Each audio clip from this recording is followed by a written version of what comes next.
السلام عليكم ورحمة الله وبركاته. حمدا لمن خلق الإنسان وعلمه البيان، والصلاة والسلام على رسول الله وعلى آله حزب الله وأصحابه جند الله، وبعد. فقد قال الله تعالى في القرآن العظيم والفرقان المجيد: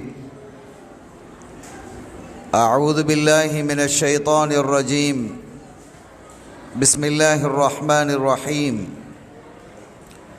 إن الدين عند الله الإسلام. சங்கைக்குரிய இந்த நிகழ்ச்சியின் தலைவர் அவர்களே, மரியாதைக்குரிய உலமாக்களே, அன்பின் பெருமக்களே, அருமை தாய்மார்களே, சகோதர சகோதரிகளே, எல்லாம் வல்ல அல்லாஹுவின் பேரருளும் நபிகள் நாயகம் ஸல்லல்லாஹு அலைஹி வஸல்லம் அவர்களது நல்லாசியும் நம் அத்தனை பேர் மீதும் நிலவுமாக. அல்லாஹும் அவரது ரசூலும் எந்தெந்த காரியங்களை எடுத்து நடக்க வேண்டும் என்று நமக்கு கட்டளையிட்டுள்ளார்களோ அவை அனைத்தையும் எடுத்து நடக்கவும், எவைகளை தவிர்த்து நடக்க வேண்டும் என்று உத்தரவு பிறப்பித்துள்ளார்களோ அவை அனைத்தையும் தவிர்த்து நடக்கவும் ஆரம்பமாக எனக்கும் உங்களுக்கும் நான் வசியத்து செய்து கொள்கிறேன். அல்லாஹ் தௌஃபீக் செய்வானாக. ஆமீன். கண்ணியத்திற்குரிய பெருமக்களே, இன்று பட்டல்புதூர் மஸ்ஜிதுர் ரஹ்மான் ஷாஃபி ஜமாத் நடத்தும் மீலாது ஷரீஃப் விழாவில் கலந்து கொண்டு உரை நிகழ்த்தக்கூடிய பாக்கியம் கிடைத்தமை குறித்து வல்லவனாம் அல்லாஹ்விற்கு நெஞ்சம் நிறைந்த நன்றிகளை காணிக்கையாக்கி எனது வார்த்தைகளை தொடக்கம் செய்கிறேன். அல்ஹம்துலில்லாஹ் வஷ்ஷுக்ருலில்லாஹ். அருமையான பெருமக்களே,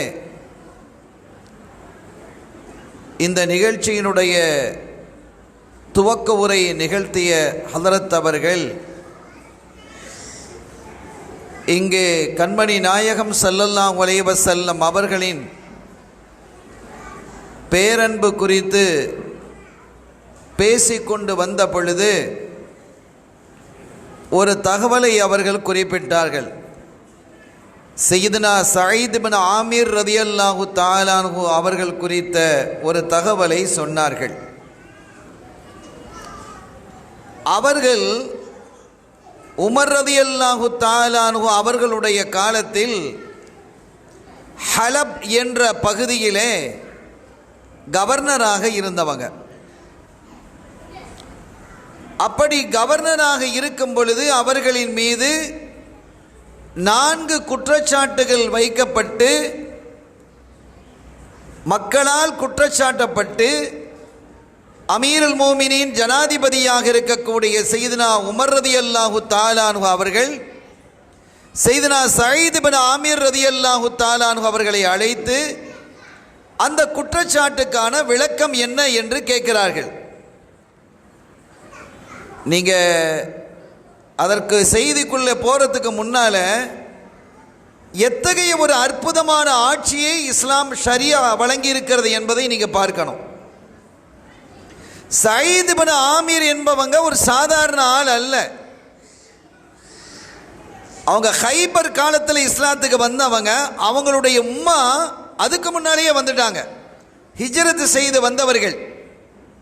சயீத் இப்னு ஆமிர் ரலியல்லாஹு தஆலா அன்ஹு அவர்கள் இஸ்லாமியத்தை ஏற்பதற்கு முன்பாகவே அவர்களுடைய தாயார் இஸ்லாமியத்தை ஏற்றுக்கொண்டவர்கள்.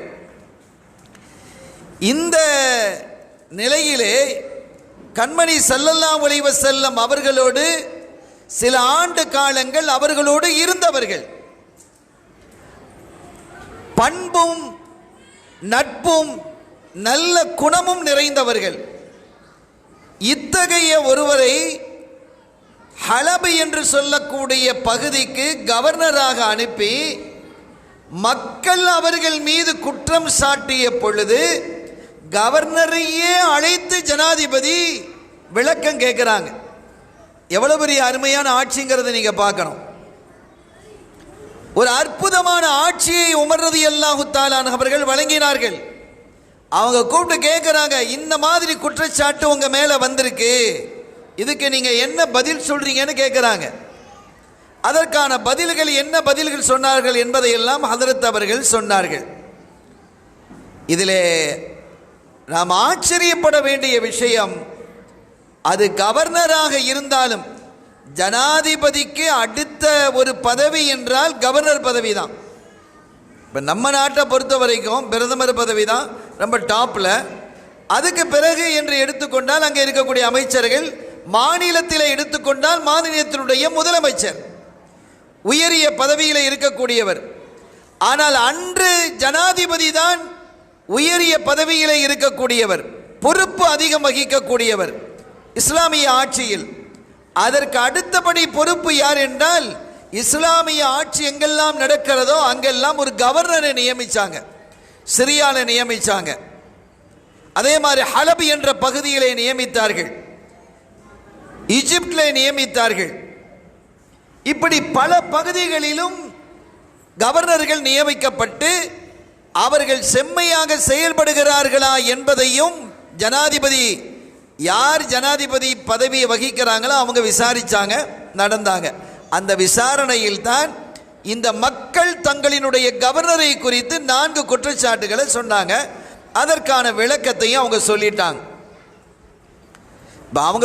அவங்க என்ன தலைப்பை எடுத்து ஹஸ்ரத் அவர்கள் பேசினார்கள் என்றால், அவர்களும் சரி, அதற்கு பின்னால் உரை நிகழ்த்தியவர்களும் சரி, வாழ்த்துறையிலே நிறைவாக பேசிய தலைவர் அவர்களும் சரி, ஸல்லல்லாஹு அலைஹி வஸல்லம் அவருடைய மஹப்பத் அவசியம், அதுதான் மிக உன்னதமானது, முதன்மையானதுங்கிறத பேசியிருக்கிறாங்க. அந்த வழியிலேயே நான் பேச வர்றேன். இதில் என்ன அப்படின்னா, 4வது குற்றச்சாட்டில் அவங்க திடீர்னு மயங்கி விழுறாங்க அப்படின்னு ஒரு குற்றச்சாட்டு. அதற்கான விளக்கத்தை அவர்கள் சொல்லும் பொழுது, அன்று ஹுபைப் ரலியல்லாஹு தஆலா அன்ஹு அவர்கள் தூக்கிலிடப்பட்ட பொழுது, அவர்கள் கொலை செய்யப்பட்ட பொழுது அந்த கூட்டத்தில் நானும் இருந்தேன்.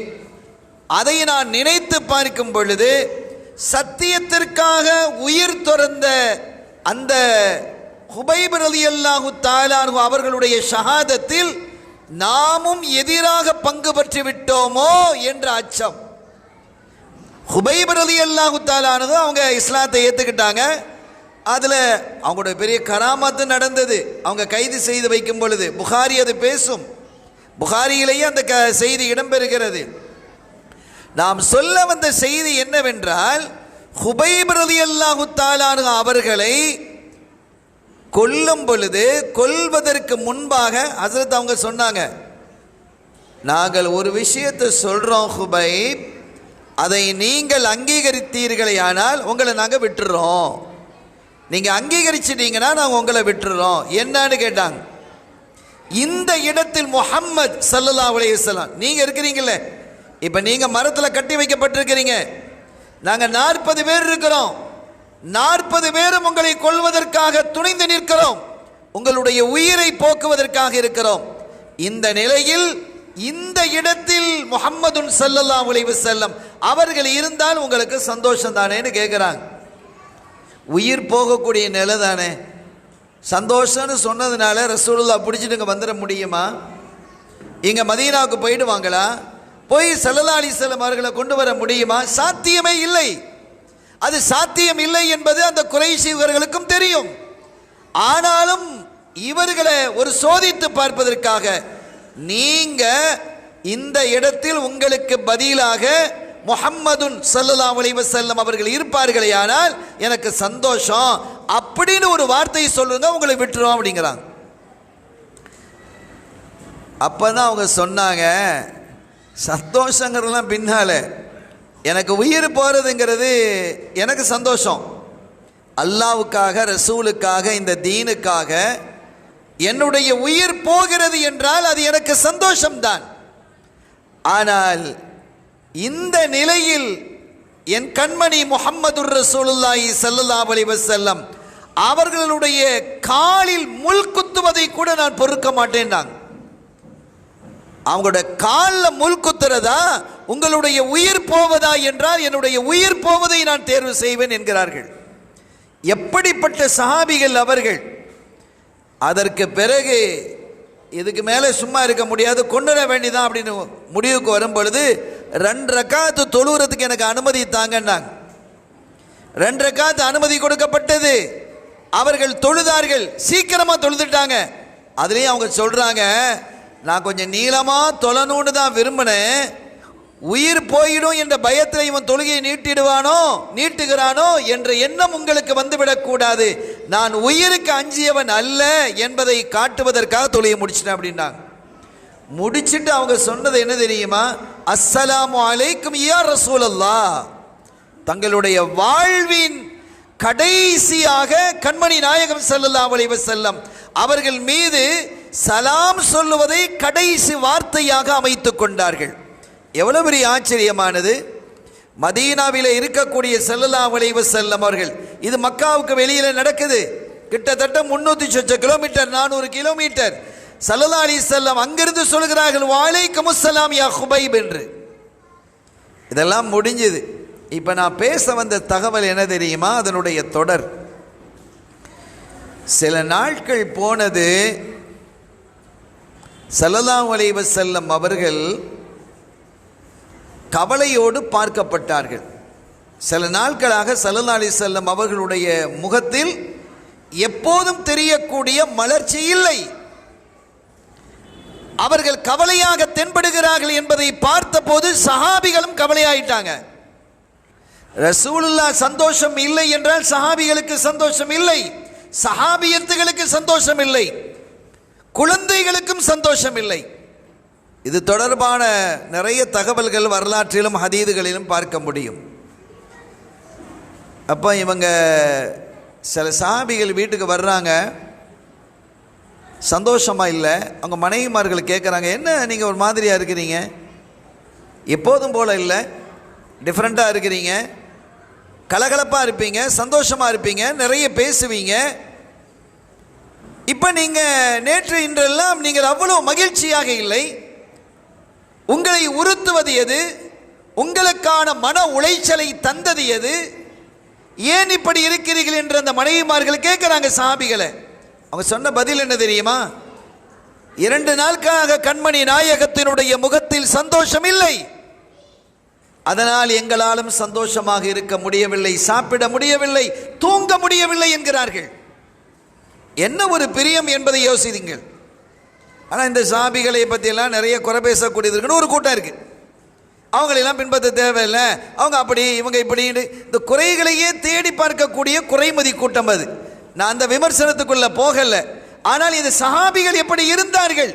அருமை தாய்மார்களே, உங்களுக்கு நான் சொல்லுவேன், உங்கள் பிள்ளைகளை ஆஷிக்கர் ரசூல்களாக, ஸல்லல்லாஹு அலைஹி வஸல்லம் அவர்கள் மீது பிரியம் கொண்ட பிள்ளைகளாக உருவாக்குங்கள். அப்படி நீங்கள் உருவாக்கினால் உங்களினுடைய இந்த துன்யாவினுடைய வாழ்க்கையும் சந்தோஷமாக இருக்கும், ஆகிரத்தினுடைய வாழ்க்கையும் சந்தோஷமாக இருக்கும். உங்கள் பிள்ளைகளை கண்மணி நாயகத்தினுடைய பிரியத்திற்குரிய பிள்ளைகளாக நீங்கள் உருவாக்க வேண்டும். அருமையானவர்களே, சஹாபிகள் சந்தோஷம் இல்லை என்றதும் அவங்க மனைவி சந்தோஷம் இல்லை. ஸல்லல்லாஹு அலைஹி வஸல்லம் மனைவிமார்களும் கேட்குறாங்க ரசூலுல்லாஹ்ட்ட வந்து, யார் ரசூலுல்லாஹ் உங்களுக்கு உடலுக்கு ஏதாவது பிரச்சனையா? இல்லை, அதெல்லாம் ஒன்றும் இல்லைங்கிறாங்க. ஒரு கட்டத்தில் சஹாபிகள் பொறுக்க முடியாமல் கேட்டார்கள், நாயகமே உங்களுக்கு என்ன ஆச்சு யார் ரசூலுல்லாஹ்? நீங்கள் நிம்மதியில்லை என்றால் எங்களால் நிம்மதியாக இருக்க முடியாது, நீங்கள் சந்தோஷிக்கவில்லை என்றால் எங்களால் சந்தோஷிக்க முடியாது, என்ன பிரச்சனை என்று கேட்ட பொழுது ஸல்லல்லாஹு அலைஹி வஸல்லம் இப்போ பதில் சொல்கிறாங்க, மை யன்ஸில் ஹுபைபன் மின் ஹஷபத்திஹி ஃபலஹுல் ஜன்னா. சப்ஜெக்ட் இப்போ தான் விளங்குது. இந்த ஹுபைப் ரலியல்லாஹு தஆலா அன்ஹு அவர்களை கொலை செஞ்சாங்க இல்லையா, கொலை செய்ததோடு மாத்திரமல்லாமல் அது பலவிதமான ரிவாயத்துகள் வருது. 40 பேரும் சேர்ந்து நின்று ஈட்டிகளை வைத்து அந்த ஈட்டிகளினுடைய முனைகளால் அந்த ஒவ்வொரு உடலுடைய பகுதிகளையும் அப்படி டச் பண்ணுறாங்க, அப்படி குத்துறாங்க. 40 ஈட்டிகள் ஒரே சமயத்தில் குத்துகிறது. அப்படியெல்லாம் இருந்திருக்கிறது. அதுக்கெல்லாம் கலங்கல்ல. ஒரு சின்ன கீறல் விழுந்தாலே நம்ம அழுதுடுவோம். என்னத்தையாவது சொல்லிடுவோம், அத்தாவா அம்மாவா அப்படின்ட்டு சொல்லிட்டு போயிடுறோம். யாரையாவது நேசிச்சான்னு சொன்னால் அம்மாவையும் அத்தாவையும் விட்டுட்டு அந்த பொண்ணோட ஓடிடுறான், அந்த பொண்ணு அந்த பையனோட ஓடிடுறான். எத்தகைய வாழ்க்கையை நாம் வாழ்ந்து கொண்டு இருக்கிறோம்? எப்படிப்பட்ட காலம் இது? காலமெல்லாம் உன்னை வளர்த்து ஆளாக்கி படிக்க வைத்து உனக்காக தன்னுடைய வியர்வையெல்லாம் இரத்தமாக வியர்வையை சிந்தி உழைத்த தாயையும் தந்தையையும் விட்டுவிட்டு வேண்டாம் என்று எவளையோ அல்லது எவனையோ இழுத்து ஓடக்கூடிய காலகட்டத்தில், அந்த காலத்தில் எப்படி இருந்திருக்கிறாங்க?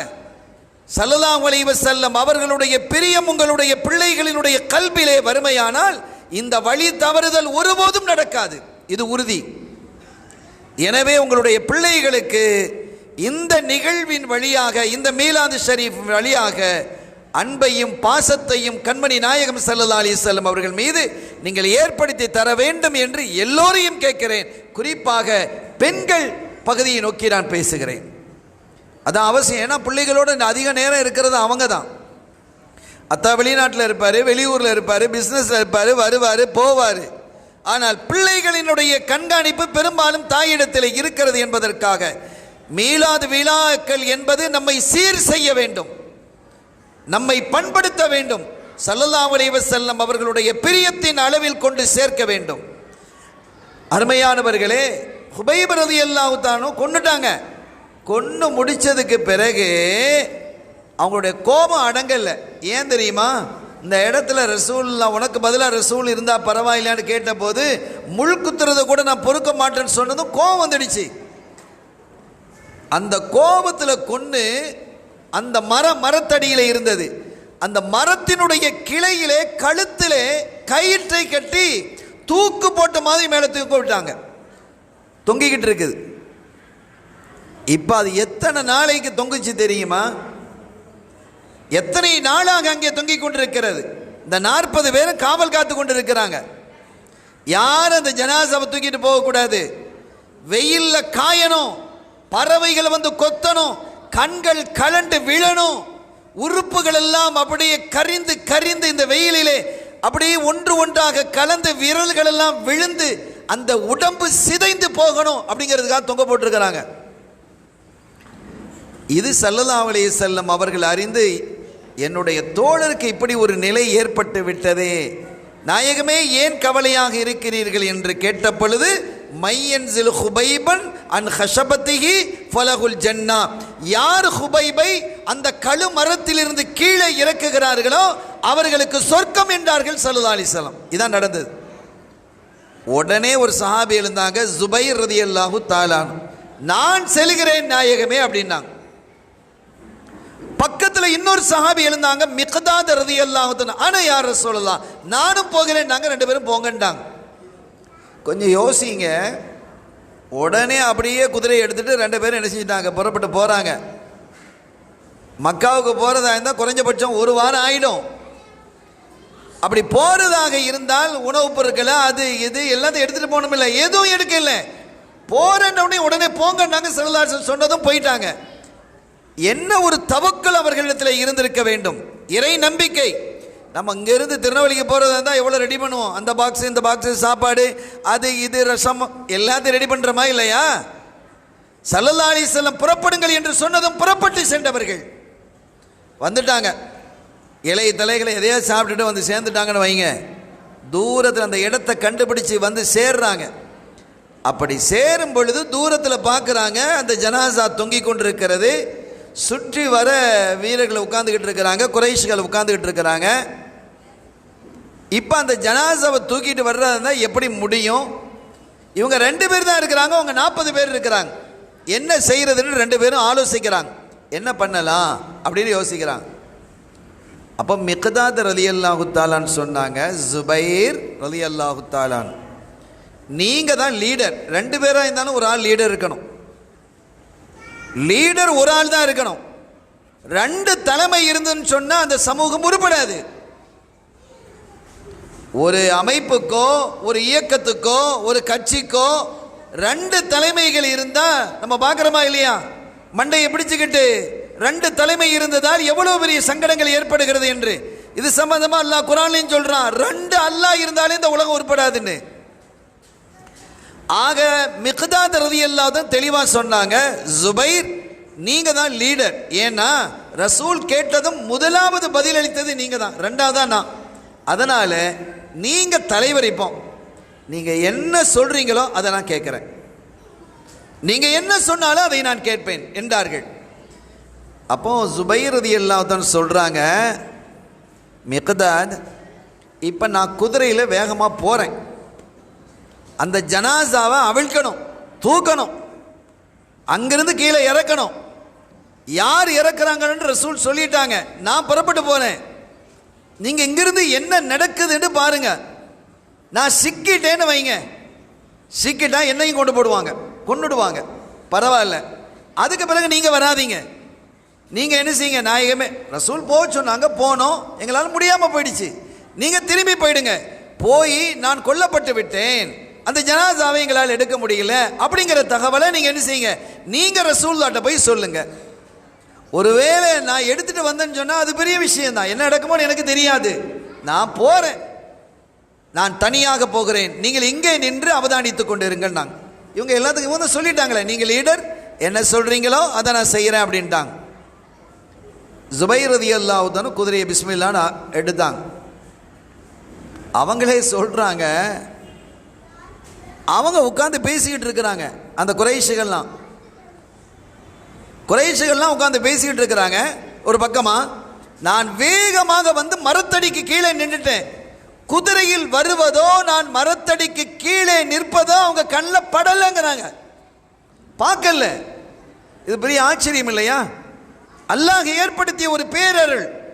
குதிரையிலிருந்து வேகமாக பாய்ந்து அந்த மரத்திலே கட கட கட என்று ஏறி தொங்கிக் கொண்டிருக்கக்கூடிய மிக்தாத் ரலியல்லாஹு அன்ஹு அவருடைய கழுத்தில் இருக்கக்கூடிய கயிற்றை அவிழ்த்து அந்த உடம்பை தூக்கி என்னுடைய தோளிலே போடுவதற்காக அந்த உடம்பின் மீது நான் கை வைத்த போது ஃபஸ்தத்து ஈமானா, என்னுடைய ஈமான் அதிகரித்ததுங்கிறாங்க. ஏன் தெரியுமா? அவங்க கை வைக்கும் பொழுது அவங்க ஷஹீதாக்கப்பட்டு 40 நாள் ஆச்சு. 40 நாளில் ஒரு உடல் தொங்கிட்டு இருக்க முடியுமா? தொங்குமா? உடம்புலாம் அப்படி உதிர்ந்து விழுந்துடும். 3 நாள் ஆகிவிட்டால் அந்த உடம்பிலிருந்து அசுத்தமான வாடைகள் வரும். செத்துப்போன கோழி இந்த பார்த்தா வாடை வருதா இல்லையா? ஏதாவது செத்துப்போனா வரும், மனிதனுடைய வாடை அதிகமாக இருக்கும். ஆனா கை வைத்த போது என்னுடைய ஈமான் அதிகரித்தது. ஏன் தெரியுமா? மௌத்தாயிட்டாலே கொஞ்ச நேரத்தில் உடல் சில்லிட்டு போயிடும், கூலாயிடும். ரத்த ஓட்டம் இல்லை, ரத்த ஓட்டம் இருந்தால் தான் உடலில் உஷ்ணம் இருக்கும். ரத்த ஓட்டம் இல்லை, கூலாயிடும், உடம்பு வெயிட் ஆகிடும். ஆனால் அவ கை வைக்கும் பொழுது அந்த உடல் உஷ்ணத்தை நான் உணர்ந்தேன். உடலில் உஷ்ணம் இருக்குங்கிறாங்க. அதோடு மாத்திரமல்லாமல் அவர்கள் கொன்றதின் மூலமாக ஏற்பட்ட அந்த இரத்த கசிவு அப்போதும் இருந்தது. அது கஸ்தூரியை விட அதிகமாக மணந்தது. என் ஈமான் அதிகரித்து போய்விட்டது. நான் ஆச்சரியப்பட்டு போனேன்.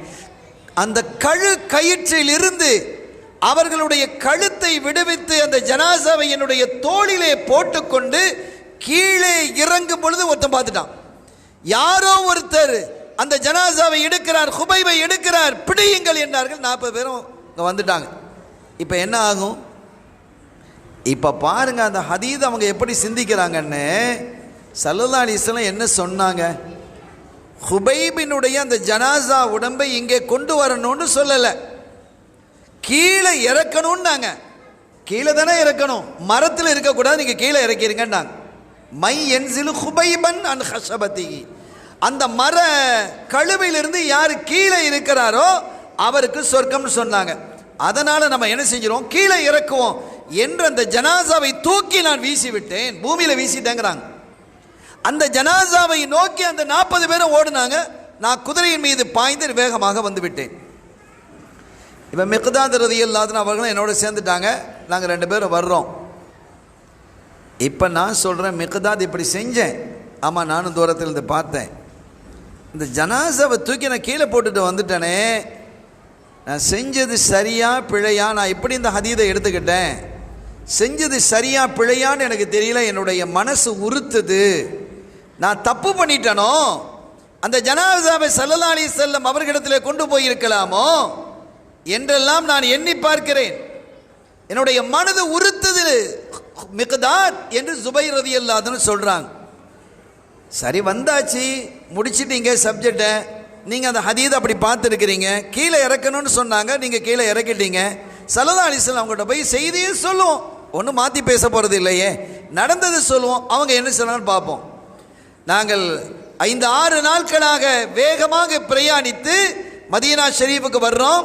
அந்த நேரம் ஸல்லல்லாஹு அலைஹி வஸல்லம் மஸ்ஜிது நபவியிலே அமர்ந்து மக்களுக்கு போதனை செய்யக்கூடிய நேரம். நாங்கள் உள்ள வர்றோம், எங்களை பார்க்குறாங்க, அவர்களுடைய முகத்தை நாங்கள் பார்க்கிறோம், மலர்ச்சியாக இருந்தது, சந்தோஷமாக இருக்கிறாங்க. அப்போவே எனக்கு மனசில் தைரியம் வந்துருச்சு. அவங்க சொன்னாங்க, யா ஜுபைர் ஃபலக்கல் ஜன்னா, உங்களுக்கு சொர்க்கம் கடமையாகிவிட்டது, வாஜிபாகிவிட்டது. நாங்கள் அஷரத்துல் முபஷ்ஷரால அவங்க இடம் பெறுறாங்க. அடுத்து அவங்க கேட்டதான் ஆச்சரியமானது, நீங்கள் ஹுபைபை அந்த கழுமரத்திலிருந்து கீழே இறக்குனீங்க இல்லையா? ஆமாம் நாயகமே. தூக்கி போட்டு வந்துட்டீங்க, அது என்ன ஆச்சு தெரியல நாயகமே, எனக்கு மனசு உறுத்தலாக இருக்குது. ஃபபலஅத்ஹுல் அர்த், பூமி அந்த ஜனாசாவை விழுங்கி விட்டது. இன்னைக்கும் தேடிக்கிட்டு இருக்கிறாங்க, அவளால் முடியல அப்படின்ட்டாங்க. அங்கெல்லாம் தோண்டி தோண்டி பார்க்குறான். ஃபபலஅத்ஹுல் அர்த், பூமி அவரை முழுங்கி விட்டது. ஹுபைப் ரலியல்லாஹு தஆலா அவர்களுக்கு ஹதீஸினுடைய கலையிலே பலீஉல் அர்த், பூமியால் விழுங்கப்பட்டவர் என்ற பெயர் இருக்கிறது. இன்னைக்கும் தேடிக்கிட்டு இருக்கிறாங்க, ஆனால் அவங்கள கண்டுபிடிக்க முடியல அப்படின்னு சொல்லி ஸல்லல்லாஹு அலைஹி வஸல்லம் சொல்றாங்க. அருமையான பெருமக்களே, இங்கே ஒவ்வொரு வரியையும் நீங்கள் பாருங்கள், ஒவ்வொரு வரியிலையும் இந்த வரலாற்றினுடைய ஒவ்வொரு பகுதியும் கண்மணி முஹம்மதுர் ரசூலுல்லாஹி ஸல்லல்லாஹு அலைஹி வஸல்லம் அவர்கள் மீது இந்த தோழர்கள் எவ்வளவு பிரியம் உள்ளவர்களாக, பாசம் உள்ளவர்களாக இருந்திருக்கிறார்கள். அதனால் தான் அல்லாஹ் சொன்னான், ரலியல்லாஹு அன்ஹும், அவர்களை அல்லாஹ் பொருந்தி கொண்டான். அல்லாஹ்வுடைய பொருத்தங்கிறது லேசா இல்லை சகோதரிகளே, சொர்க்கத்தை விட உயர்வானது. அல்லாஹ்வினுடைய பொருத்தம் என்பது சுவனத்தை விட உயர்வானது. அந்த பொருத்தம் இந்த பூமியிலே வாழும் காலத்திலேயே நான் அவர்களுக்கு வழங்கிவிட்டேன் என்கிறான் ரப்பு. எவ்வளவு பெரிய ஆச்சரியமான விஷயம். அவர்களுடைய வாழ்க்கை முழுவதும் பாருங்கள், சஹாபிகளினுடைய வாழ்க்கை முழுவதுமே கண்மணி ஸல்லல்லாஹு அலைஹி வஸல்லம் அவர்களின் மீது பிரியம் கொண்டு எந்த ஒன்று செஞ்சாலும் ரசூல் செஞ்சாங்களா அப்படின்னு பார்க்குறாங்க. இப்போ தலைவர் அவர்கள் பேசும்போது அந்த ஹஜல் அஸ்வத் முத்தமிட்ட செய்தியை சொன்னாங்க. அது மாதிரி ஒரு தகவலை நீங்கள் பாருங்கள். அப்துல்லாஹ் இப்னு உமர் ரலியல்லாஹு தஆலா அன்ஹுமா, உமர் ரலியல்லாஹு தன்னுடைய மகனார். அவங்க ஸல்லல்லாஹு அலைஹி வஸல்லம் காலத்துக்கு பிறகு, அப்போ அவங்க சின்ன வயசாக இருந்தாங்க ஸல்லல்லாஹு அலைஹி வஸல்லம் காலத்தில், இப்போ பெரிய ஆள் ஆகிட்டாங்க. அவங்க ஒரு தடவை மக்காவுக்கு வர்றாங்க, அவங்களுடைய தோழர்களோடு வர்றாங்க. தோழர்களோடு வரும்போது மக்காவை நெருங்கிட்டாங்க. மக்காவை நெருங்கி மக்காவுக்கான பாதை இந்த பக்கம் இருக்கு, மக்காவுக்குள்ள போகிறதுக்கான பாதை இந்த பக்கம் இருக்கு. இந்த பக்கம் போகாமல் இந்த பக்கமாக போகிறாங்க. அப்போ அவங்களுடைய தோழர்கள்லாம் கேட்குறாங்க, இந்த பக்கமில் போகணும், பாதை இந்த பக்கமில் இருக்குது, நீங்கள் எந்த பக்கம் போகிறீங்களே? ஆமாம் எனக்கு தெரியும், நீங்கள் கொஞ்சம் வாங்கலேன் அப்படின்ட்டு கொஞ்சம் தூரம் போயிட்டு திருப்பி வந்து இந்த பக்கமாக போகிறாங்க. அங்கே கொஞ்சம் தூரம் போனாங்க, ஒரு 1/2 கிலோமீட்டர் வைங்களேன், அல்லது 1 கிலோமீட்டர் தூரம் போயிட்டு திரும்பி வந்து இந்த பக்கம் போகிறாங்க. இந்த பாதை தான் மக்காவுக்கு போகும் பாதை என்பது எனக்கு தெரியுங்கிறாங்க. அப்படி இருந்து அங்கே போயிட்டு இப்படி வர்றாங்க. ஏன் அப்படி செய்தீர்கள் என்று கேட்ட பொழுது, நாங்கள் ஸல்லல்லாஹு அலைஹி வஸல்லம் அவர்களோடு மக்காவிற்கு வந்தோம் மதீனாவிலிருந்து. அப்போது இந்த பாதைகள்லாம் ரொம்ப தெளிவாக இல்லை, கரடு முரடாக இருந்தது. ஸல்லல்லாஹு அலைஹி வஸல்லம் அவங்க என்ன செஞ்சிட்டாங்க, இந்த பாதைக்கு போகிறதுக்கு பதிலாக இந்த பாதையில் போயிட்டாங்க. நானும் அவங்க பின்னாலேயே போயிட்டோம். அதுக்கு பிறகு பாதை இப்படி இல்லை அப்படின்னு தெரிஞ்சு அவர்கள் இந்த பாதையில் போனாங்க. அது அப்போ நடந்தது. அந்த சுன்னத்தை பேணுவதற்காக ரசூல் இப்படி போயிட்டு இப்படி வந்தாங்களா இல்லையா, அதுக்கு அப்படி நான் போகிறேன் அப்படிங்கிறாங்க. எவ்வளோ ஒரு ஆச்சரியம் அது. இது என்ன பிரியம் இது, இந்த மஹப்பத்தினுடைய அளவு என்ன, இதற்கான நிறை என்ன, எவ்வளவு பெரிய ஆச்சரியமான தோழர்களாக அவங்க இருந்தாங்க.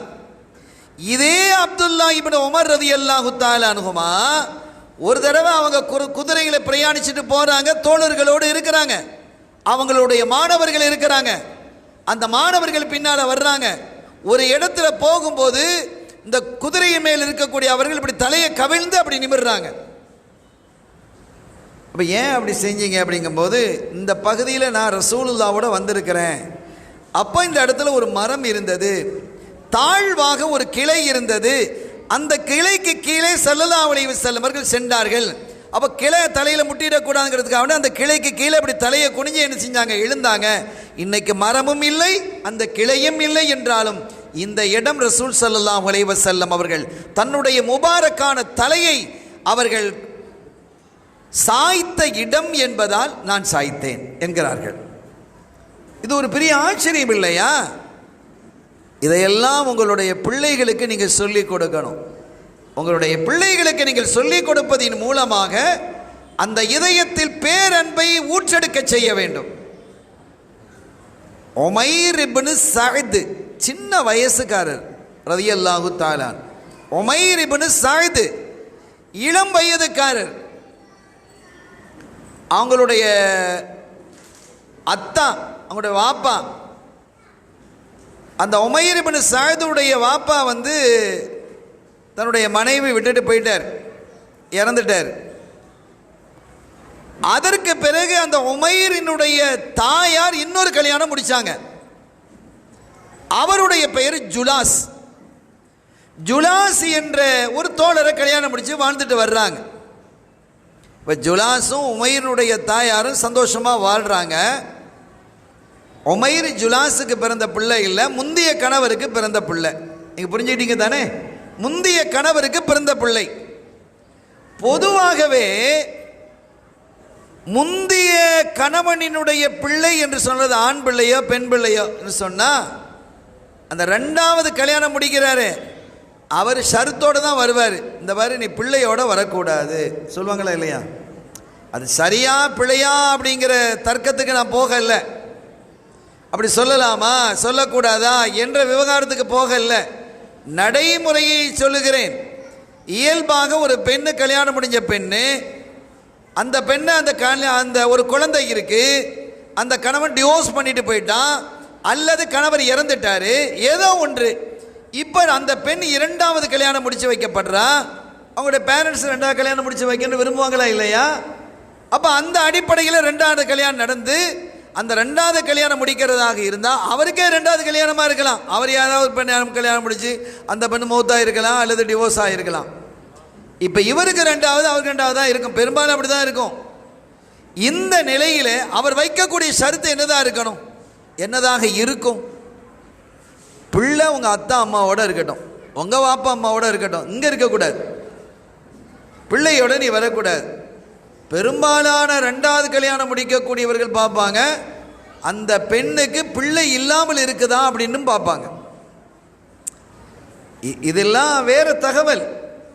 ஆனால் இங்கே என்னன்னு கேட்டால், இந்த ஜுலாஸ் கல்யாணம் முடித்ததுக்கு பிறகு ஏற்கனவே உள்ள கணவருக்கு பிறந்த அந்த மகன், அவருடைய மகன் இல்லை, மனைவியினுடைய மகன், அந்த மகனை எப்படி கவனிச்சுக்கிட்டார் என்பதை அந்த உமைர் சொல்லுகிறார். என் தந்தை இருந்தால் இப்படி கவனித்திருப்பாரா? அந்த அளவிற்கு அவர் கவனித்தார். அவ்வளவு பிரியம், அவ்வளவு நேசம், அவ்வளவு என்னை சந்தோஷப்படுத்தக்கூடியவராக இருந்தார். என் தந்தையை விட வசதி கூடுதலாகவும் இருந்தார். கொஞ்சம் வசதி கூடுதல் தான் ஜுலாஸுக்கு. ஆனாலும் அவர் எனக்காக வேண்டி எல்லாம் செய்தார். அவ்வளவு பிரியம். கண்மணி நாயகத்தினுடைய தர்பாருக்கு என்னுடைய கையை பிடித்து கொண்டு செல்லுவார். அவரோடு நான் போவேன், அவரோடு வருவேன். நான் ரசூலுல்லாவுக்கு அடுத்தபடியாக என் தாயை விட ஜுலாஸை நான் அதிகமாக நேசித்தேங்கிறேன். இல்லை, தாயின பெத்த பிள்ளை இல்லை, பெத்தவா தன்னுடைய பிள்ளைகளுக்கு பிரியமாக இருப்பா, தேவையானது கொடுப்பா. தனக்கு இல்லைன்னாலும் பிள்ளை சாப்பிட்றணும், குடிச்சிடணும், சந்தோஷமாக இருக்கணுங்கிறத பார்ப்பா. அந்த பிள்ளைக்கு நோய் வந்துடுச்சுன்னு சொன்னால் அவள் தூங்க மாட்டா. பிள்ளை எப்போ தூங்குதோ அப்போ அவள் தூங்குவா. இதெல்லாம் இரத்த உறவோடு ஒட்டியது. ஆனால் ஜுலாஸ் யாரு? அவர் பெற்ற பிள்ளை இல்லையே, அவருடைய இரத்தம் இல்லையே. அப்படிப்பட்ட ஒருத்தர், அவருக்கு நாம் மனைவியினுடைய மகனாக இருந்த பொழுதிலும் தன் பிள்ளையை மாதிரி அவர் பார்த்து கொண்டார். எனவே இந்த பண்பு எல்லாருக்கும் வராது. என்னுடைய பிரியம் பாசம் என்பது ரசூல் ஸல்லல்லாஹு அலைஹி வஸல்லம் அவர்களுக்கு பிறகு நான் ஜுலாஸின் மீது கொண்டிருந்தேன் என்று ஜுலாஸ் அந்த ஜுலாஸனுடைய வளர்ப்பு மகனாக இருக்கக்கூடிய மனைவியினுடைய மகனாக இருக்கக்கூடிய உமைர் இப்னு ஸஅத் குறிப்பிடுகிறார். இந்த மாதிரி ஒரு நிலையில தான் ஸல்லல்லாஹு அலைஹி வஸல்லம் அவர்கள் தபூக் யுத்தத்துக்கு போறாங்க. கண்மணி ஸல்லல்லாஹு அலைஹி வஸல்லம் அவர்கள் மதீனா ஷரீஃபை விட்டு வெகு தூரம் சென்ற பயணம் என்றால் தபூக்கு தான். நீண்ட பயணம் போறாங்க. அப்ப ரோமர்கள் என்று சொல்லக்கூடிய அதிகார வர்க்கத்தில் வலிமையாக இருக்கக்கூடிய வல்லரசை எதிர்த்து போராட வேண்டிய நிலை. சிரியா, அன்றைய காலத்தில் சிரியா ரோமர்கள் கையில் தான் இருக்கு. இன்னைக்கு டமஸ்கஸ், ஷாம், அன்னைக்கு ஷாம்னு பேர் அதுக்கு. அந்த சிரியா நாடு ரோமர்களினுடைய கையில் தான் இருக்கு.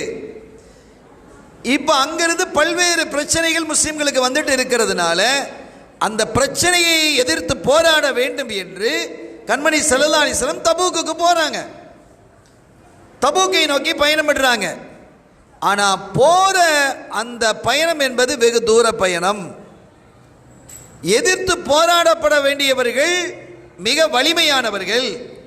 ஆயுதத்தால், ஆள் பலத்தால், பொருளாதார பலத்தால், உணவு பலத்தால் எல்லாம் அவங்கள்ட்ட நிறைய இருக்கு. வல்லரசாக அன்றைய கால வல்லரசு அவர்கள். எனவே அதற்கு நிறைய நிதி தேவை என்று நிதி தாருங்கள் என்று ஸல்லல்லாஹு அலைஹி வஸல்லம் கேட்கிறாங்க. யுத்தத்திற்காக நிதி தாருங்கள் என்கிறாங்க. சஹாபிகள்லாம் அள்ளி அள்ளி கொடுக்குறாங்க. அப்துர் ரஹ்மான் இப்னு அவுஃப் ரலியல்லாஹு தஆலா அன்ஹு தன்னுடைய சொத்து பட்டியலை கொடுக்குறாங்க. யாரும் சொல்லலாம் என்னிடத்துல எவ்வளவு இருக்குங்கிறத சொல்றாங்க.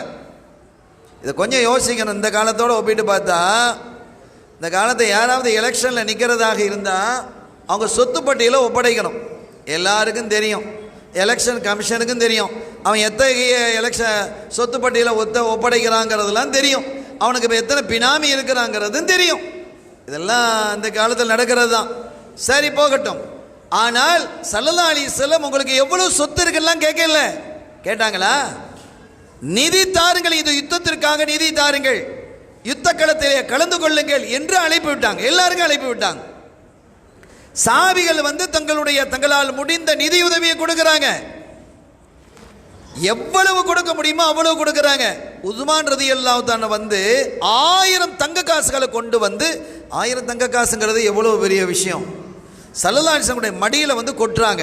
ஸல்லல்லாஹு அலைஹி வஸல்லம் அந்த தங்க காசை இப்படி போட்டு போட்டு அழகு பார்த்தாங்க. உஸ்மான் இன்னும் நீங்க கொடுக்கலாமேன்னாங்க. அடுத்த 1000 தங்க காசை கொண்டு கொடுத்தாங்க. உஸ்மான் இன்னும் கொடுக்கலாமேன்னாங்க. இன்னொரு 1000 கொண்டு கொடுத்தாங்க. 3000 தங்க காசுகளை கொடுத்தாங்க.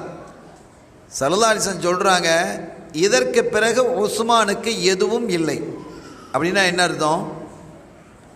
அவர் வணக்கம் புரியாவிட்டாலும், எந்த வணக்கத்தில் ஈடுபடாவிட்டாலும், தப்பு தவறுகள் ஒரு வேலை செய்தாலும் அவர் சொர்க்கவாதி தான் அப்படின்னு அர்த்தம். ஆனா அதுக்கு பிறகு இப்படி சொன்னதுக்கு பிறகு உஸ்மான் ரலியல்லாஹு தஆலா இன்னும் மேலும் இபாதத் செய்ய ஆரம்பிச்சிட்டாங்க. அதான் சஹாபிகள். அப்படியெல்லாம் காட்சி நடந்து கொண்டு இருக்கிறது. அப்துர் ரஹ்மான் இப்னு அவுஃப் ரலியல்லாஹு தஆலா சொல்றாங்க, யார சொல்லலாம், என்னுடைய சொத்து மதிப்பீடு 8000 திர்ஹம். அப்பதான் அவங்க பெரிய பணக்காரராக வளர்ந்து வர்றாங்க. மிகப்பெரிய பணக்காரராக வளர்றதுக்கு இந்த நிகழ்வு ஒரு காரணமாக அமைஞ்சது. எவ்வளோ பெரிய பணக்காரர் ஆனாங்கிறத நம்ம சொல்லுவோம். 8000 திர்ஹம் என்ற இருக்கு நாயகமே, இதில் பாதியை நான் உங்களுக்கு தந்துடுறேன், 4000 திர்ஹத்தை உங்களுக்கு தர்றேன். தன்னுடைய சொத்துல 50% கொடுக்குறாங்க. இப்போ ஸல்லல்லாஹு அலைஹி வஸல்லம் சொன்னாங்க, பாரக்கல்லாஹு ஃபீமா அஅதைத ஓ பாரக ஃபீமா அம்சக்த. நீங்கள் தந்ததிலேயும் அல்லாஹ் பரக்கத்து செய்வானாக, நீங்கள் வச்சுக்கிட்டு இருக்கிறதுலையும் அல்லாஹ் பரக்கத்து செய்வானாக. அவ்வளோதான். இந்த ஹதீதுக்கு பிறகு, இந்த துவாவுக்கு பிறகு நான் எதை தொட்டாலும் தங்கமாக தான் இருந்தது. ஒரு நிலத்தை வாங்குவேன், அந்த நிலத்தை தோண்டி மரங்களை வைக்கலாமன்னு தோண்டுவேன், கீழே தங்கம் இருக்கும். இந்த ஒரு கல், இந்த ஒரு பெரிய கல்லாக இருக்குது, அந்த கல்லை பிரட்டுவேன், அதுக்கு கீழே தங்கம் இருக்கும். கடைசி தங்க ஃபேக்ட்ரி வச்சாங்க. தங்க ஃபேக்டரி வச்சாங்க. அவங்க செல்வம் மாதிரி இன்னைக்கு அம்பானி அதானிலாம் இருக்க முடியாது. எவ்வளவு பெரிய கோடீஸ்வரன் இந்த உலகத்தில் இல்லை. அவங்களுடைய கணக்கீடை நீங்கள் பார்த்தீங்கன்னா ஆச்சரியமாக இருக்கும். அப்படி ஒரு பிரார்த்தனையை செய்தார்கள். நான் செய்திக்கு வருகிறேன், எல்லாரும் கொண்டு வந்து கொடுக்குறாங்க. ஒரு சஹாபி ஸல்லல்லாஹு அலைஹி வஸல்லம் அவர்கள் நிதி உதவி கேட்டுட்டாங்களே, நம்மக்கிட்ட கொடுக்கறதுக்கு நிதி இல்லையே, பொருளும் இல்லையே என்று சொல்லி வீட்டில் இருந்த ஒரே ஒரு கிழிந்த பாய், மேட், கிழிந்த பாய், ஒரு பாய் தான் இருக்குது வீட்டிலேயே, அந்த பாயை தூக்கிக்கிட்டு வந்து சஹாபிகள்கிட்ட சொல்கிறாங்க, தோழர்களே, ரசூல்லா கையில் நானும் ஏதாவது ஒரு பணம் கொடுக்கணும்னு எனக்கு ஆசையாக இருக்குது, ஆனால் கொடுக்கறதுக்கு ஒன்றும் இல்லை, எங்கள் வீட்டில் எந்த பொருளும் இல்லை, இந்த பாய் கிழிஞ்ச பாய் தான் இருக்குது, இதை நான் ஏலம் விடுறேன், நீங்கள் யாராவது எடுக்கிறீங்களா அப்படின்னு கேட்டு ஏலம் விட்டாங்க. சில பேர் அந்த ஏலத்துக்கு எடுத்தாங்க, அந்த அன்பில் எடுத்தாங்க, அந்த காசை கொடுத்தாங்க. அந்த காசை கொண்டு போய் ஸல்லல்லாஹு அலைஹி வஸல்லம் கையில் கொடுக்குறாங்க. என்ன பிரியம் என்பதை நீங்கள் பாருங்கள். செய்தி என்னன்னா, இந்த உமைர் இப்னு சாத் சொல்கிறோம் இல்லை, இந்த பிள்ளை, இந்த இளம் வயது இந்த இளைஞர் அங்கே உட்கார்ந்து இந்த காட்சியெல்லாம் பார்த்துக்கிட்டு இருக்கிறாங்க. ஆனால் இவ்வளவு நேரம் ஆகியும் ஜுலாஸ் வரல, தன்னுடைய வளர்ப்பு தந்தை வரலை. அவர்கிட்ட நிறைய காசு இருக்குது அப்படிங்கிறதும் இவங்களுக்கு தெரியும். ஏன் வரல, இன்னும் வரலையே, கொண்டு வந்திருக்கலாமே, அவர் கையில் நிறைய காசு வச்சிருக்கிறாரு, நல்ல செல்வத்தோடு தானே இருக்காரு, ஏன் வரல அப்படின்லாம் மனசு போட்டு உருட்டுது. அதுக்கு மேலேயும் பொறுக்க முடியாமல் நேராக வீட்டுக்கு வந்து சொன்னாங்க, யா அபி, அத்தான் தான் கூப்பிடுறாங்க, வாப்பான்னு தான் கூப்பிடுறாங்க, நீங்கள் மஸ்ஜிது நபவியை நீங்கள் வந்து பாருங்க, என்ன அழகாக இருக்குது. அந்த சஹாபிகள்லாம் பொருள்களை கொண்டு வருவதும் ஏலமிடுவதும், அது பொருளை கிடைக்கக்கூடிய பொருள்களை கண்மணி நாயகத்தினுடைய கரங்களிலே தருவதும், அந்த காட்சியே ரொம்ப அழகாக இருக்கு. இப்போ அந்த நிலையில் அல்லாஹ் உங்களுக்கு நிறைய பணத்தை தந்திருக்கிறான், நீங்களே எடுத்துகிட்டு வாங்க, நீங்கள் வருவீங்கன்னு எதிர்பார்த்துருந்தேன், வரல, அதனால் உங்களை அழைச்சிட்டு போகிறதுக்காக நான் வந்திருக்கிறேன், நீங்கள் வாங்க, பணத்தை எடுத்துகிட்டு வாங்க, ரசூல்லா கையில் கொடுங்க அப்படின்னு சொன்னபோது இப்போ தான் ஜுலாஸ் யாருங்கிறது வெளியில் வருது. அவர் சொல்கிறாரு, அவங்க முஹம்மத் ஸல்லல்லாஹு அலைஹி வஸல்லம் யத்தஇ அன்னஹு நபியுன், தன்னை நபி என்று வாதிடுகிறார்கள். உண்மையில் அவங்க நபியே கிடையாது. எப்படி இருக்கும் யோசிச்சு பாருங்க, அவங்க நபிலாம் கிடையாது. அவங்க நபின்டா நாமெல்லாம் கழுதை விட கேவலமானவர்கள். அவங்கள நபின்னு ஏற்றுக்கிட்டு போக முடியுமா? அப்படின்னா என்ன அர்த்தம்? அவர் ஒரு முனாஃபிக்காக இருந்திருக்கிறார், அவர் ஒரு முனாஃபிக் நயவஞ்சகராக இருந்திருக்கிறார். உண்மையான சஹாபி அல்ல, உண்மையான மூமின் அல்ல, உண்மையான முஸ்லீம் அல்ல, ஒரு நயவஞ்சகராக முனாஃபிக்காக அவர் இருந்திருக்கிறார். அப்படிங்கிறதா அப்பந்தான் அந்த பிள்ளைக்கு தெரிய வருது. இப்போ அந்த பிள்ளை பேசின பேச்சு தான் நம்முடைய பிள்ளைகளுக்கு பாடம். அந்த பிள்ளை என்ன பேசுதுன்னு பாருங்க. பெரிய வயசு இல்லை, 12-13 வயசு. அது சொல்லுது, யாபத்தி யாபத்தி, வாப்பா வாப்பான்னு கூட்டிக்கிட்டு இருந்த பிள்ளை அதை தூக்கி தூரம் போட்டுட்டு யா ஜுலாஸ் அப்படின்னு ஆரம்பிக்குது. கொஞ்சம் யோசிக்கணும், எவ்வளோ பெரிய புத்திசாலி பிள்ளை. யா ஜுலாஸ், இந்த வையகத்தில் ரசூலுல்லாஹ்விற்கு பிறகு எனக்கு பிரியமானவர் என்று சொன்னால் நீங்க தான் இருந்தீங்க. ஏன்னா என்னை பெத்தவங்க அல்ல நீங்க, ஆனா எனக்காக எல்லாம் செஞ்சீங்க. ஆனா இப்ப நீங்க பேசின பேச்சு இருக்கே, இதை போய் நேரடியாக நான் ரசூல் ஸல்லல்லாஹு அலைஹி வஸல்லம் அவர்களிடத்திலே சொன்னா ஃபலஹ்துக, உங்களை நான் கேவலப்படுத்தியதாக ஆகிவிடும். நீங்கள் இப்படிலாம் பேசுனீங்க நம்ம சொல்லிட்டா கேவலப்படுத்துறது தானே. அப்படி நான் சொல்லாமல் இருந்தால் என்னுடைய தீனை நான் பலகீனப்படுத்தியதாக ஆகிவிடும். ஒருவேளை நான் போய் சொன்னேன் என்று வைங்க, உங்களை கேவலப்படுத்துறது மட்டுமல்ல, அதுக்கு பிறகு எனக்கு சாப்பாடு தருவீங்களா, உடை தருவீங்களா, நான் கேட்டதையும் கேட்காததையெல்லாம் வாங்கி தந்தீங்களே அது பிறகு தருவீங்களா? என்னை பற்றி நீ அங்கே போய் சொல்லி கொடுத்திய, நீ இந்த வீடு கூட உங்கள் வீடு, இந்த வீட்டை விட்டு என்னை வெளியேற்றிடுவீங்க. எனக்கு வீடு இல்லை, உணவு இல்லை, தண்ணீர் இல்லை, உடுப்பு இல்லை, உறைவிடம் இல்லை, நான் வெளியில் திரியணும். இப்படிப்பட்ட நிலை எனக்கு ஏற்படும். ஆனாலும் நான் போய் சொல்லுவேன், எனக்கு என்னுடைய உயிர் போனாலும் சரி நான் இதை ரசூலுல்லாஹ்விடம் சொல்லாமல் விடமாட்டேன் அப்படின்ட்டு போய் நேராக போனாங்க. ரசூலுல்லாஹ்ட்ட சொல்லிட்டாங்க, யார் ரசூலுல்லாஹ் இப்படி ஜுலாஸ் சொல்கிறாரு அப்படின்னு.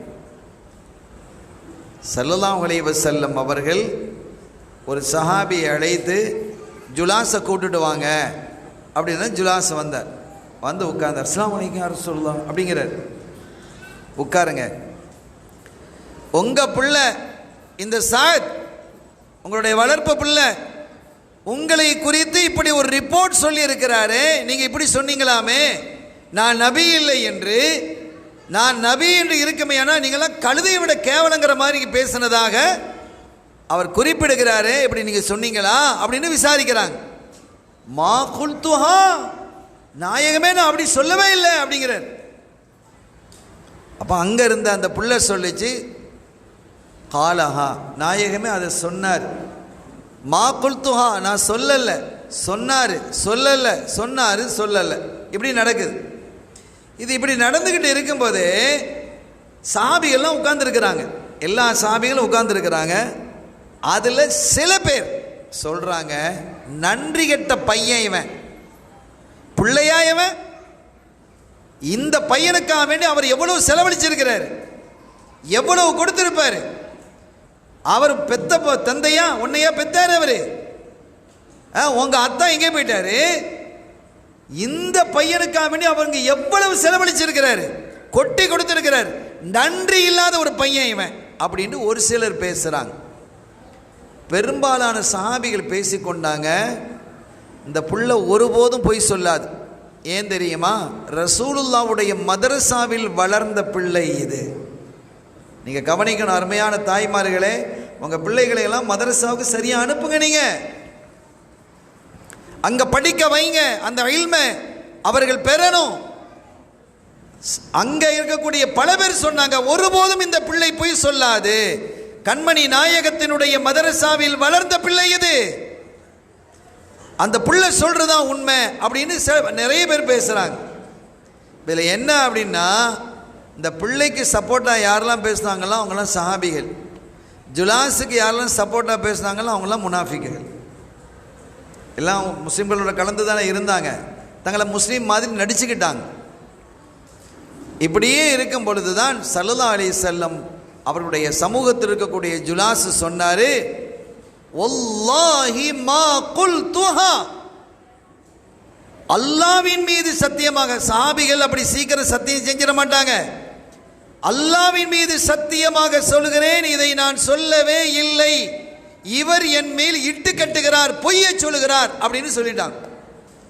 சத்தியம் செஞ்ச உடனே, சத்தியங்கிறதுலாம் இன்னைக்கு சக்கரை பொங்கல் மாதிரி இருக்குது, ரொம்ப அப்படியே ஆடிட்டாங்க சஹாபிகள்லாம்.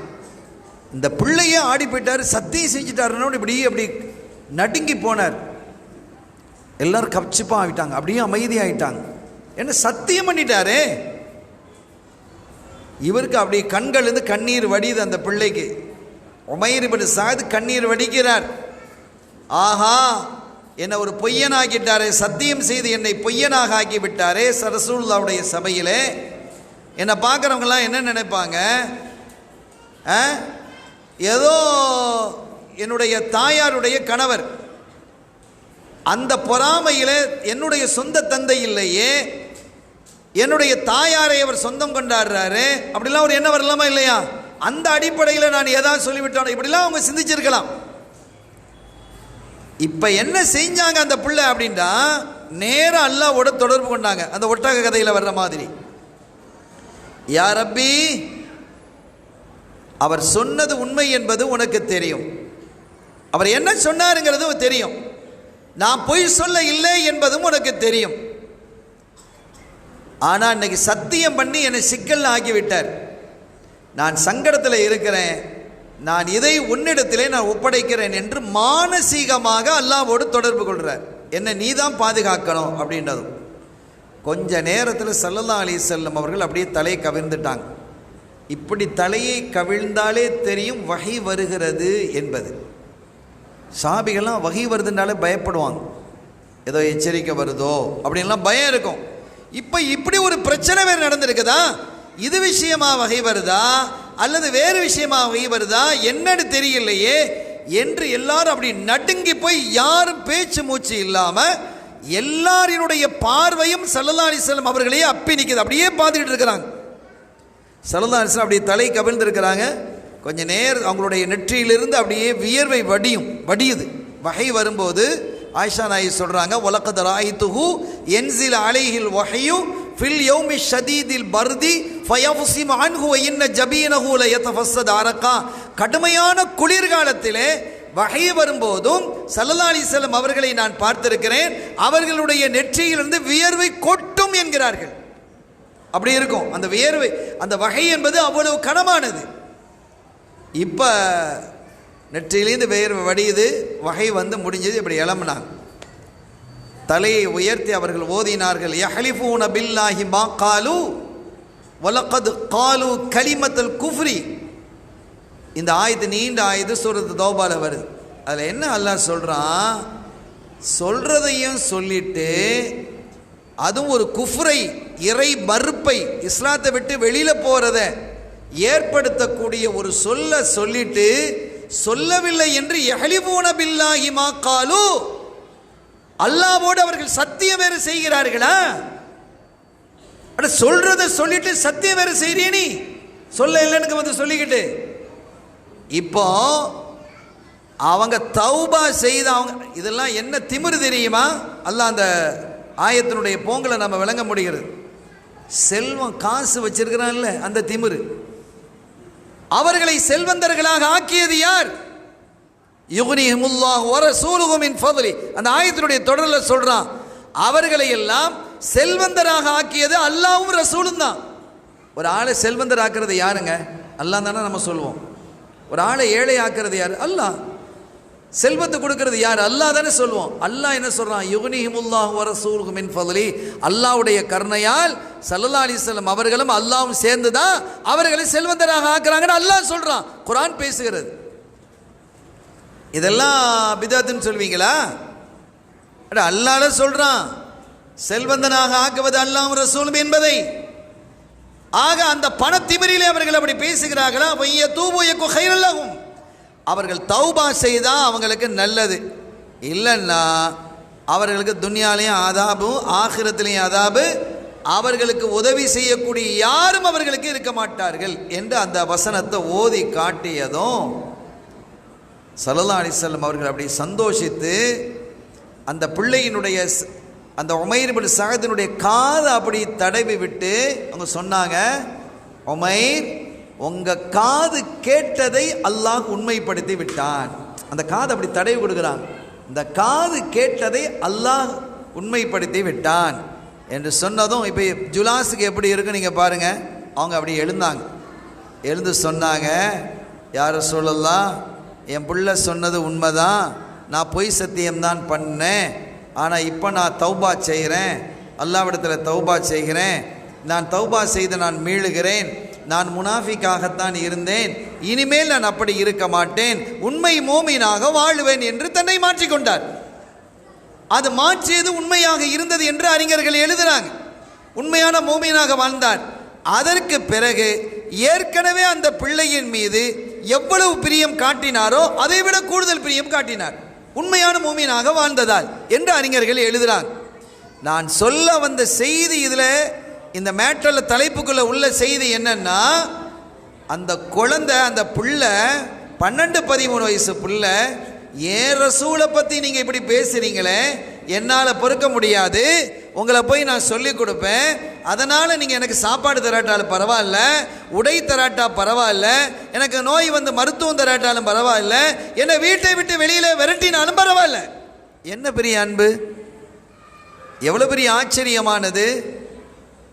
இப்படி ஒரு பிரியம் வந்து விட்டால் அதுதான் தலைவர்கள் சொல்லி காட்டின மாதிரியும் நம்முடைய வாழ்த்துறை வழங்கியவர்களாம் சொல்லி காட்டிய மாதிரி என்கிட்ட வந்து ஒரு பெரிய ஒரு சாபி வந்து சொல்கிறாங்க, யார் சொல்லலாம், என்கிட்ட வந்து நிறைய பெரிய பெரிய அமல்கள்லாம் நான் ஒன்றும் செய்யலை, பெரிய இபாதத்துகள் என்கிட்ட இல்லை, ஃபர்லான விஷயங்கள் செய்கிறேன், ஏதோ சொன்னதுகளை செஞ்சுக்கிட்டு இருக்கிறேன், பெருசாக ஒன்றும் செய்யலை, ஆனால் உஹிப்புல்லாஹ வ ரசூலா, அல்லாஹ்வையும் அவனுடைய ரசூலையும் நான் நேசிக்கிறேன் என்று சொன்ன பொழுது ஸல்லல்லாஹு சொல்கிறாங்க, அந்த மஅமன் அஹ்பபத, நீங்கள் யாரை நேசிக்கிறீர்களோ அவர்களோடு நாளை மறு உலகத்தில் இருப்பீங்க. இந்த சப்ஜெக்டை பாருங்கள். நீங்கள் யாரை நேசிக்கிறீங்களோ அவங்களோட மறு உலகத்தில் இருப்பீங்க. அல்லாஹ் ரசூலை நேசித்தா அல்லாஹ் ரசூலோடு இருப்பீங்க. நல்லவர்களை நேசித்தால் நல்லவர்களோடு இருப்பீங்க. சாலிகீன்களை நேசித்தால் சாலிகீன்களோடு இருப்பீங்க. வீணா போனவர்களை நேசித்தால் வீணா போனவர்களோடு தான் இருப்பீங்க. வீணா போனவன் எங்கே இருப்பான்? பெண்களோடு கூத்தாடி கொண்டிருக்கக்கூடிய நடிகர்கள் எங்கே இருப்பாங்க? எங்கே இருப்பாங்க? இந்த சமுதாயம் சிந்திக்கணும். எங்கே போய் கொண்டிருக்கிறது இளைய சமுதாயம்? யாருக்காகவும் நம்முடைய இளைஞர்கள் குரல் கொடுக்கிறாங்க. அட யாரப்பா அவன்? யாருக்காக எதுக்காக நீ குரல் கொடுக்கிறாய்? இந்த நாட்டுக்காக, இந்த சமூகத்திற்காக, இந்த மக்களுக்காக செய்தது என்ன? எவ்வளவு வேதனையாக இருக்கிறது. நடிகனாக இருக்கக்கூடியவன், கூத்தாடக்கூடியவன், அவனுக்கு பின்னால் இந்த சமூகம் போக முடியுமா? ஹராம் இல்லையா? இது மார்க்கம் தடை செய்யவில்லையா? யோசிக்கணும். நீங்க யாராக இருந்தாலும் பரவாயில்லை, இதுதான் சத்தியம். யாருக்கு பின்னால் இந்த சமூகம் போக வேண்டும்? கண்மணி ஸல்லல்லாஹு அலைஹி வஸல்லம் அவர்களை விட தலைவர் நமக்கு எதுக்கு இல்லை. அவங்க யாரை நமக்கு சுட்டி காட்டினாங்களோ அவங்க தான் தலைவராக இருக்க முடியும். அதை போட்டுட்டு நீங்க வேற யாரையும் தலைவராக ஏற்றுக்கொண்டு உங்களுடைய உயிரை கொடுப்பீர்களா?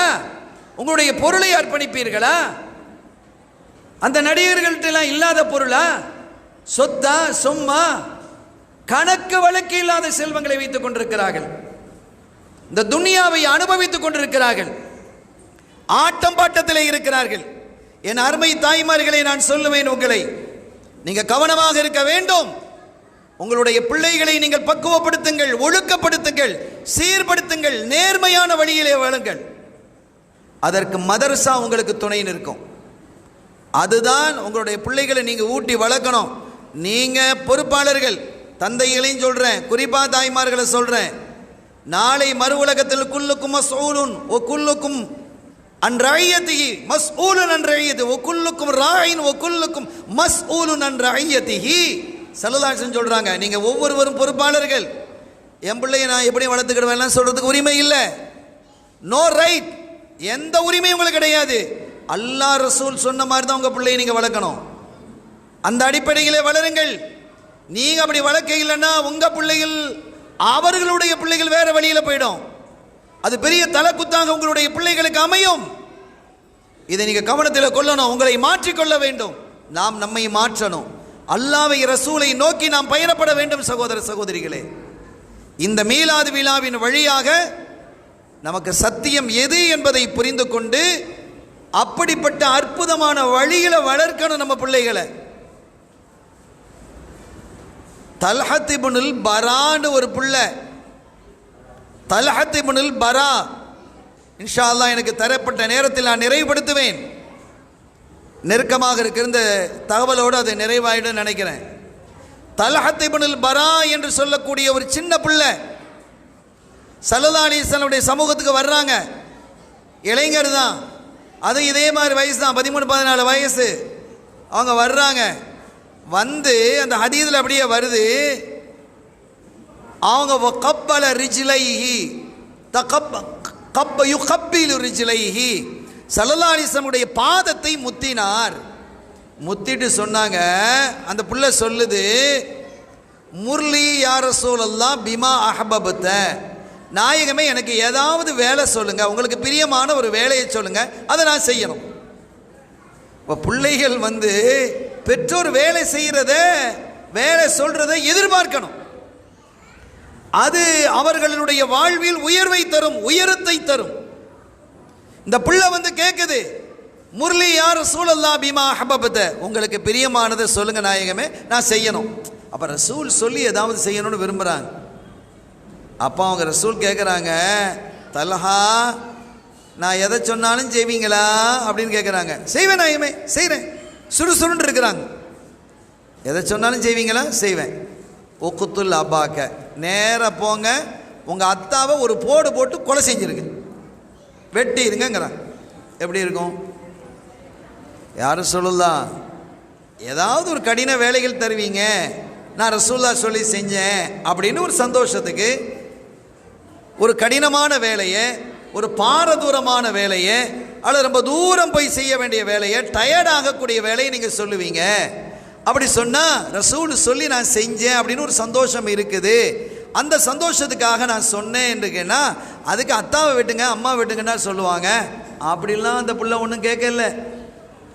அது சஹாபி வீட்டு பிள்ளை, ரசூலுல்லாவுடைய சஹாபி. அந்த பிள்ளை ஒரே ஓட்டமாக ஓடுனா தலஹா நில்லுங்க, நாங்கள் சல்லல்லாஹு அலைஹி நின்ட்டாங்க. இங்கே வாங்க, எங்கே போகிறீங்க அப்படின்னு கேட்குறாங்க. எங்கள் அத்தாவை வெட்டுறதுக்கு போகிறேங்கிறாங்க. அப்போ சல்லல்லாஹு சொல்கிறாங்க, யாரையும் வெட்டுவதற்கோ குத்துவதற்கோ உறவுகளை முறிப்பதற்கோ நான் அனுப்பப்படலை, உட்காருங்கன்னாங்க. ஏன் அதை சொன்னாங்க அப்படின்னா, என் சஹாபிகள், என் சஹாபியுடைய பிள்ளைகள் என் மீது எவ்வளவு பிரியம் வச்சிருக்கிறாங்க நீங்கள் பாருங்கன்னு காட்டுறதுக்கு தான், இந்த சமூகத்துக்கு காட்டுறதுக்கு. ஸல்லல்லாஹு அலைஹி வஸல்லம் யாரையாவது அநியாயமாக வெட்டுவாங்களா, குத்துவாங்களா?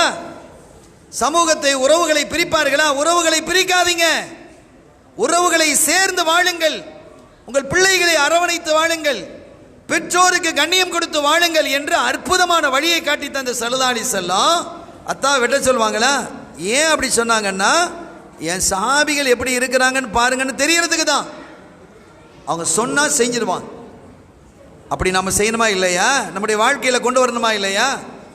அருமையான பெருமக்களே, அப்படி அந்த பிள்ளைகள் அவ்வளவு பிரியமுள்ள பிள்ளைகளாக வாழ்ந்தாங்க. ஸல்லல்லாஹு அலைஹி வஸல்லம் அவர்கள் சொன்னதை அப்படியே செய்யக்கூடியவர்களாக இருந்தார்கள். சஹாபிகளுடைய பிள்ளைகளெல்லாம் நீங்கள் பாருங்கள், அவ்வளவு பிரியம். ஸல்லல்லாஹு அலைஹி வஸல்லம் அந்த பிள்ளைகளெல்லாம் தூக்கி தோளில் வச்சுக்கிடுவாங்க, சின்ன சின்ன பிள்ளைகளெல்லாம் தூக்கி தோளில் வச்சுக்கிடுவாங்க. குழந்தைகள் மீது அவ்வளவு பிரியம். யார் குழந்தைகள் மீது அன்பு காட்டவில்லையோ, பெரியவர்கள் மீது மரியாதை காட்டவில்லையோ, அவர்கள் நம்மை சார்ந்தவர் இல்லை என்றார்கள் ஸல்லல்லாஹு அலைஹி வஸல்லம். எப்போ ரசூலுல்லாவுடைய பிரியம் உங்களுக்கு வந்துவிட்டதோ அப்போது உங்கள் வாழ்க்கை சீராக ஆகிவிடும், நேராக ஆகிவிடும். ஹராமான வழியில் சம்பாதிக்க மாட்டீங்க, தப்பான வார்த்தைகளை பேச மாட்டீங்க, தப்பான நடவடிக்கைகளை ஈடுபட மாட்டோம். எனவே அந்த பிரியம் நம்முடைய கல்விலே நிறைவாக வறுமையானால் நம்முடைய துன்யா ஆகிரத்தினுடைய வாழ்க்கை சீராக ஆகிவிடும்.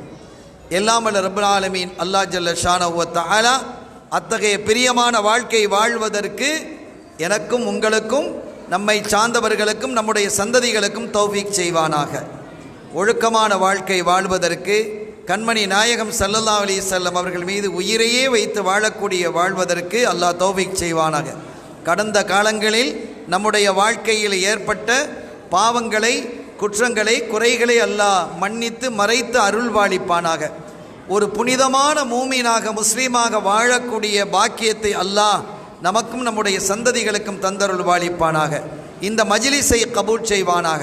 இந்த மதரசாவை மேம்படுத்துவானாக. இந்த மதரசாவிலே கற்கக்கூடிய பிள்ளைகளை ஆஷிக்கான பிள்ளைகளாக அல்லாஹ் ஆக்கி, நல்லொழுக்கமுள்ள பிள்ளைகளாக ஆக்கி, பெற்றோருக்கும் மற்றோருக்கும் சிறந்த பிள்ளைகளாக ஆக்கி, அவர்களுடைய துனியா ஆகிரத்தினுடைய வாழ்வையும் அல்லாஹ் சிறப்பாக்கி வைப்பானாக. இந்த மஜ்லிஸுக்காக, இந்த நிகழ்வுக்காக யாரெல்லாம் உதவினார்களோ, துணை நின்றார்களோ அவர்களையெல்லாம் பொருந்திக் கொள்வானாக. பிஹக்கி ஹபீபிஹி ஸல்லல்லாஹு அலைஹி வஸல்லம். எல்லாம் வல்ல அல்லாஹ்வின் அருளையும் ஸல்லல்லாஹு அலைஹி வஸல்லம் அவருடைய ஷஃபாத்தையும் பெறுவோமாக. வாய்ப்பளித்தமைக்கு நன்றி. வஆஹிர் தஅவானா அல்ஹம்துலில்லாஹி ரப்பில் ஆலமீன். வஸ்ஸலாமு அலைக்கும் வரஹ்மத்துல்லாஹி வபரகாத்துஹு.